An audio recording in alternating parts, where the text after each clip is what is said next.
नमस्कार दोस्तों, स्वागत है आप सभी का राजस्थान रिवातना के यूट्यूब चैनल पे। तो दोस्तों, जिला दर्शन की कड़ी में आज हम उदयपुर संभाग के सलूम्बर ज़िले की बात करने वाले हैं, जो कि राजस्थान सरकार द्वारा नया ज़िला बनाया गया है।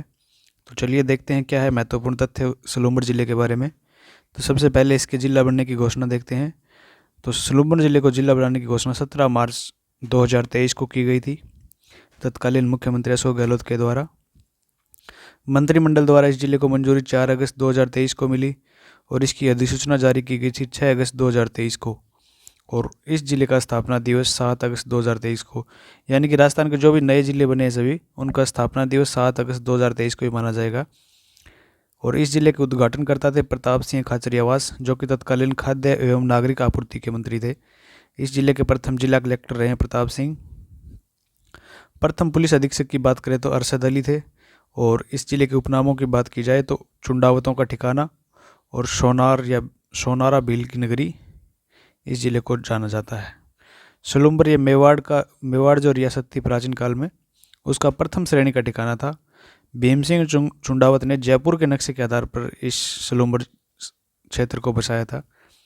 अब इसका गठन उदयपुर जिले से अलग करके इसको एक नया जिला बनाया गया है। इसकी तहसीलों की बात की जाए तो इसमें 5 तहसीलें हैं, जो कि हैं सराड़ा, सेमारी, लसाड़िया, सलूम्बर और झल्लारा। उपखंडों की बात की जाए दोस्तों, तो इस ज़िले में 4 उपखंड हैं। 4 उपखंड कौन कौन से हैं? सराड़ा, सेमारी, लसाड़िया और सलूम्बर। एक विधानसभा क्षेत्र सलूम्बर है इसमें। इसकी सीमाओं की बात की जाए तो सलूम्बर ज़िले की सीमा अपने पड़ोसी ज़िले चित्तौड़गढ़, उदयपुर, डूंगरपुर और प्रतापगढ़, इन 4 ज़िलों के साथ अपनी सीमा साझा करता है। अब इसके बाद हम बात कर लेते हैं सलूम्बर ज़िले के भौगोलिक परिदृश्य के बारे में। क्या है इसकी मुख्य भौगोलिक विशेषताएं, चलिए देखते हैं। भौगोलिक विशेषताओं में सबसे पहले हम बात करते हैं जलवायु की। तो सलूम्बर ज़िले की जलवायु आर्द्र प्रकार की जलवायु पाई जाती है। और वैज्ञानिकों के वर्गीकरण के अनुसार देखें तो कोपेन के अनुसार यहाँ पे AW प्रकार की जलवायु पाई जाती है। कोपेन के अनुसार किस प्रकार की? AW प्रकार की जलवायु पाई जाती है। और देखें हम अगर थॉर्नवेट का जलवायु वर्गीकरण, तो यहाँ पे CAW प्रकार की जलवायु पाई जाती है। CAW प्रकार की जलवायु थॉर्नवेट के अनुसार पाई जाएगी। और बचा हुआ त्रिवार्था का जलवायु वर्गीकरण, तो यहाँ पे AW प्रकार की जलवायु त्रिवार्था के अनुसार पाई जाती है। तो त्रिवार्था के अनुसार AW प्रकार की जलवायु।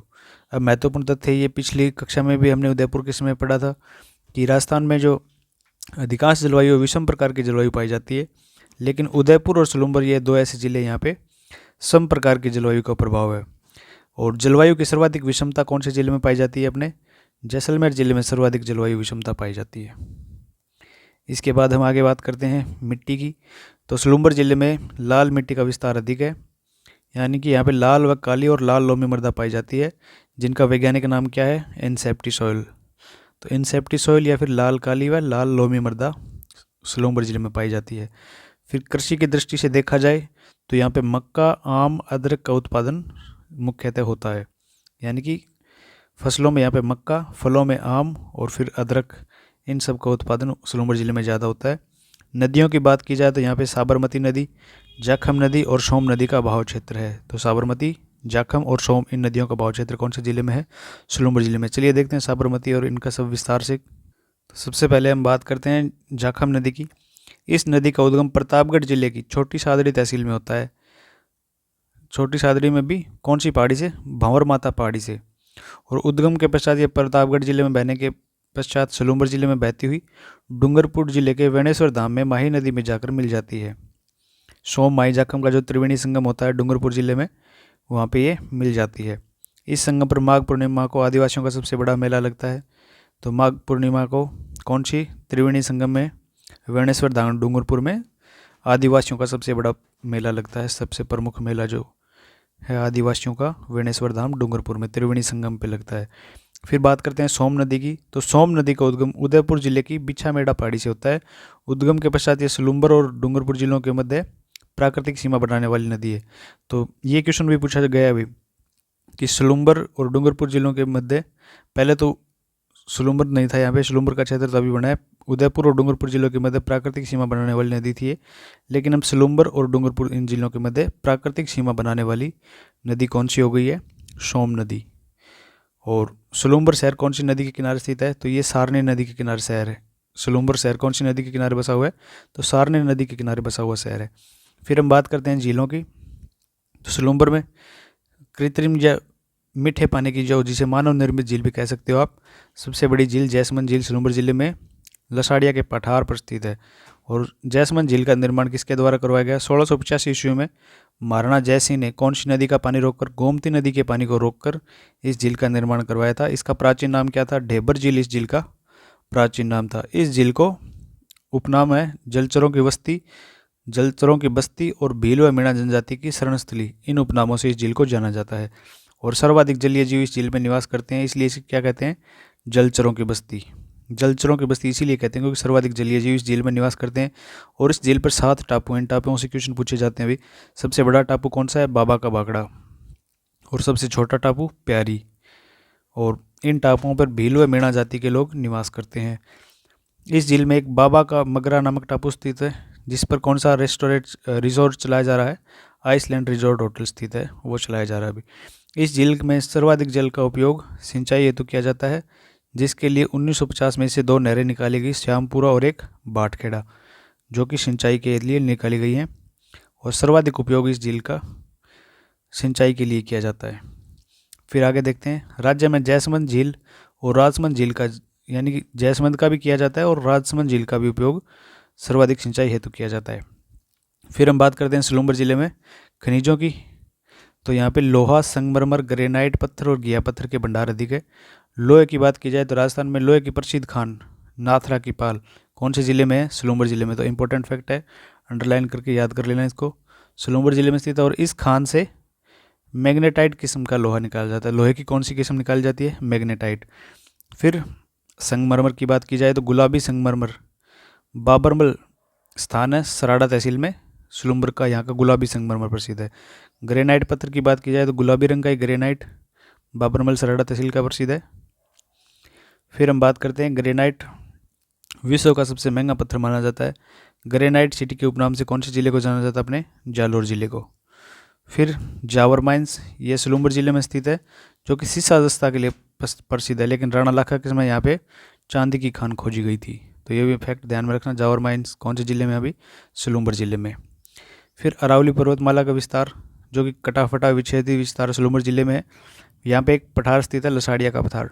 लसाड़िया तहसील है सलूम्बर जिले की, वहाँ पे लसाड़िया का पठार स्थित है। और इस पठार पर कौन सी झील है? जैसमंद झील। महत्वपूर्ण तथ्य ये है कि लसाड़िया आंदोलन, जो कि संत माओजी ने मेवाड़ में वागड़ क्षेत्र में चलाया था। तो संत माओजी ने मेवाड़ के वागड़ क्षेत्र में कौन सा आंदोलन चलाया था? लसाड़िया आंदोलन। फिर सलूम्बर में अभयारण्य है जैसमंद अभयारण्य। इसे अभयारण्य का दर्जा दिया गया था 1 नवंबर 1955 को, और ये 52 वर्ग किलोमीटर क्षेत्र में फैला हुआ है। इस अभयारण्य में सर्वाधिक जलीय जीव निवास करते हैं, इसलिए इसे जलचरों की बस्ती कहते हैं। और जलचरों की बस्ती कौन सी झील को? जैसमंद झील को भी जलचरों की बस्ती कहते हैं।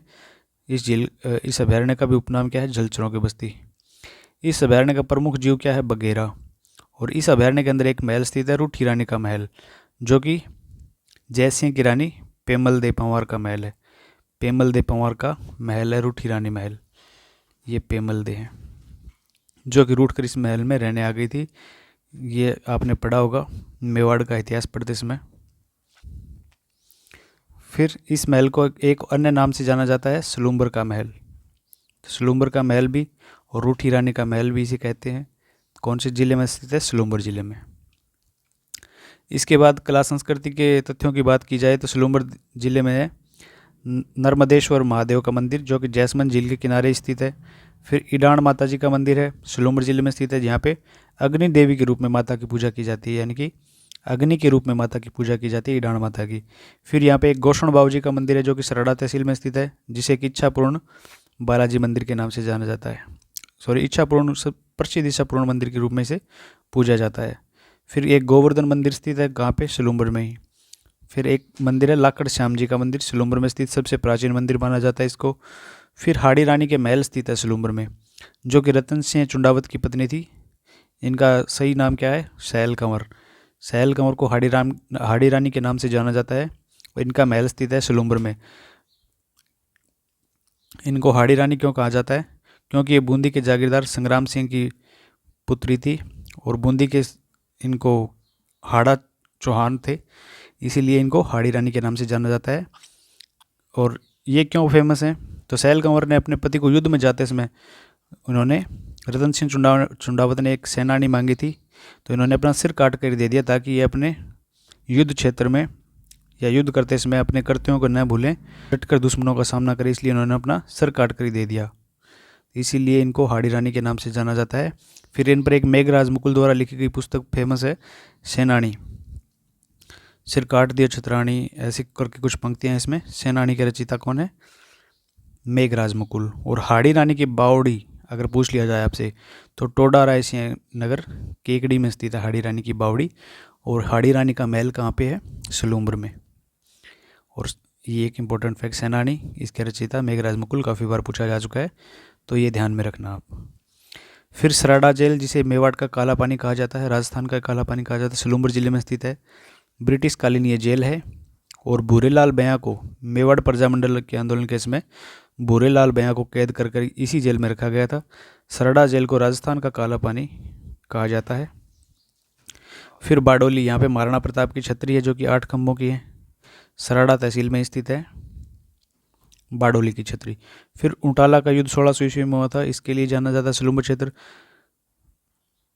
क्योंकि यहाँ के थे ये जो चुंडावत थे, सलूम्बर का ठिकाना चुंडावतों को दिया गया था। और ये मेवाड़ में हरावल का जो भाग था उसका नेतृत्व करने वाले चुंडावती थे। महाराणा अमर सिंह की सेना में 2 रेजिमेंट होती थी, एक तो सक्तावत, एक चुंडावत। चुंडावतों और सक्तावतों में हरावल में रहने की होड़ लगी रहती थी। और आखिरकार में हरावल में रहने का जो दायित्व किनको दिया गया? चुंडावतों को सौंपा गया। चुंडावतों का संबंध हमने जाना कि सलूम्बर से ही है। और चुंडावतों के संस्थापक कौन थे? कुंवर चुंडा, जो कि महाराणा लखा के ज्येष्ठ पुत्र, जिन्हें मेवाड़ का क्या कहा जाता है? भीष्म। इन्होंने प्रतिज्ञा की थी ताउम्र अविवाहित रहने की जो शर्त इन्होंने ली थी, इसलिए इनको मेवाड़ का भीष्म भी कहा जाता है। अब चावंड को महाराणा प्रताप ने अपनी राजधानी बनाया था 1585 ईस्वी में, जिसे हम जानते हैं मेवाड़ की संकटकालीन राजधानी के नाम से भी। और जो कौन सी तहसील में है? सलूम्बर की सराड़ा तहसील में। फिर हम बात करते हैं सलूम्बर के बारे में। लास्ट और इम्पोर्टेंट फैक्ट मेवाड़ का, ये हमने जान लिया कि मेवाड़ का प्रथम श्रेणी का ठिकाना था। भीमसिंह चुंडावत जयपुर के नक्शे के आधार पर इसको बसाया था। और चुंडावत शाही पगड़ी सलूम्बर की प्रसिद्ध है। तो चुंडावत शाही पगड़ी कहाँ की प्रसिद्ध है? सलूम्बर की। और सलूम्बर दुर्ग चुंडावतों द्वारा निर्मित किया गया दुर्ग था, चुंडावत सलूम्बर का दुर्ग। तो दोस्तों, ये था अपना सलूम्बर ज़िला। इसके सारे इम्पोर्टेंट फैक्ट जो कि एग्ज़ाम की दृष्टि से इम्पोर्टेंट है, इन सब की बातें हमने कर ली है। वीडियो अगर आपको अच्छा लगा हो तो इसको लाइक करना, अपने दोस्तों के साथ शेयर करना, और चैनल को अभी तक आपने सब्सक्राइब नहीं किया तो सब्सक्राइब कर लेना, क्योंकि सभी ज़िलों के क्रम वाइज वीडियो आपको संभाग वाइज मिलते रहेंगे। अब अपने उदयपुर संभाग के अगले ज़िले चित्तौड़गढ़ के साथ मिलते हैं नेक्स्ट वीडियो में। तब तक के लिए आपका धन्यवाद। जय राजस्थान।